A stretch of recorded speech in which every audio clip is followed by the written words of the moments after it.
ಪ್ರಿಯರೇ, ದಿನದ ಬದುಕಿಗೊಂದು ಕ್ರಿಸ್ತನ ಈ ದನಿ ನಮ್ಮೆಲ್ಲರಿಗೂ ಪ್ರೇರಣೆ ಆಗಲಿ. ಪೂಜಾ ವಿಧಿಯ ಪಾಸ್ಕ ಕಾಲದ 2ನೇ ವಾರ, ಏಪ್ರಿಲ್ 18, 2026 ಶನಿವಾರ. ಸಂತ ಯೋವಾನನು ಬರೆದ ಪವಿತ್ರ ಶುಭ ಸಂದೇಶದಿಂದ ವಾಚನ. 6ನೇ ಅಧ್ಯಾಯ 16ರಿಂದ 21ರವರೆಗಿನ ವಚನಗಳು. ಆ ಕಾಲದಲ್ಲಿ ಯೇಸುವಿನ ಶಿಷ್ಯರು ಸರೋವರಕ್ಕೆ ಹೋಗಿ ದೋಣಿಯನ್ನು ಹತ್ತಿ ಕಪೆರ್ನೌಮಿನ ಕಡೆಗೆ ಸಾಗಿದರು. ಆಗಲೇ ಕತ್ತಲು ಕವಿದಿತ್ತು. ಯೇಸು ಅವರ ಬಳಿಗೆ ಇನ್ನೂ ಬಂದಿರಲಿಲ್ಲ.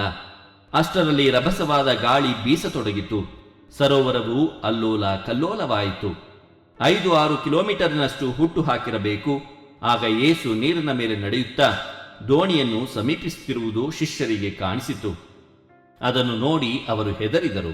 ಆಗ ಯೇಸು, ನಾನೇ, ಇನ್ಯಾರೂ ಅಲ್ಲ, ಅಂಜಬೇಡಿ ಎಂದು ಹೇಳಿದರು. ಶಿಷ್ಯರು ಅವರನ್ನು ದೋಣಿಯೊಳಕ್ಕೆ ಬರಮಾಡಿಕೊಳ್ಳುವುದರಲ್ಲಿದ್ದರು. ಅಷ್ಟರಲ್ಲಿ ದೋಣಿಯು ಸೇರಬೇಕಾಗಿದ್ದ ದಡವನ್ನು ತಲುಪಿತು. ಪ್ರಭುವಿನ ಶುಭ ಸಂದೇಶ. ಕ್ರಿಸ್ತರೇ ನಿಮಗೆ ಸ್ತುತಿ ಸಲ್ಲಲಿ. ಚಿಂತನೆ. ಭೀಕರ ಸುಳಿಗಳಿಂದ ಕ್ರಿಸ್ತ ನಮ್ಮನ್ನು ಬಿಡಿಸಲಿ. ಪ್ರಭು ಯೇಸು ಕ್ರಿಸ್ತರಲ್ಲಿ ಆತ್ಮೀಯರೇ, ದೇವವಾಕ್ಯದ ಬೋಧನೆ ಪ್ರೇಷಿತರ ಪ್ರಮುಖ ಕರ್ತವ್ಯವಾಗಿತ್ತು. ಆ ಕಾರಣ ಅದನ್ನು ಪೂರೈಸಲು ಅವರು ತಮ್ಮ ಎಲ್ಲ ಲೌಕಿಕ ಕೆಲಸ ಕಾರ್ಯಗಳಿಂದ ದೂರವಿರಲು ನಿರ್ಧರಿಸುತ್ತಾರೆ. ಆದರೂ ಲೌಕಿಕ ಕೆಲಸ ಕಾರ್ಯಗಳನ್ನು ಸಮರ್ಪಕವಾಗಿ ನಿರ್ವಹಿಸಲು ಸೂಕ್ತ ವ್ಯಕ್ತಿಗಳನ್ನು ಆಯ್ಕೆ ಮಾಡಿಕೊಳ್ಳುತ್ತಾರೆ. ಯಾವುದನ್ನು ಅವರು ಕಡೆಗಣಿಸುವುದಿಲ್ಲ. ಇಂದು ಎಲ್ಲಿ ನೋಡಿದರೂ ಗೊಂದಲದ ವಾತಾವರಣ ತಾಂಡವಾಡುತ್ತಿದೆ. ಮಾನವ ಕುಲ ಪ್ರಶಾಂತತೆಯನ್ನು ಅರಸುತ್ತದೆ.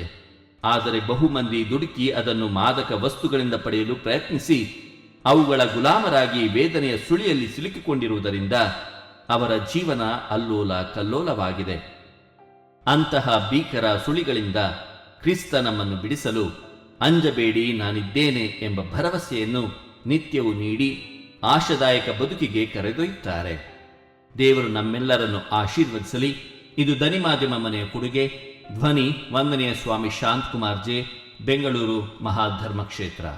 ಪ್ರಿಯರೇ, ಈ ಚಾನೆಲ್ ಅನ್ನು ಸಬ್ಸ್ಕ್ರೈಬ್ ಮಾಡಿ ಪ್ರತಿದಿನ ದೇವರ ವಾಕ್ಯವನ್ನು ಆಲಿಸುತ್ತಾ ಅದನ್ನು ಇತರರೊಂದಿಗೆ ಹಂಚಿಕೊಳ್ಳಲು ನಮಗೆ ನೆರವಾಗಿರಿ. ಧನ್ಯವಾದಗಳು.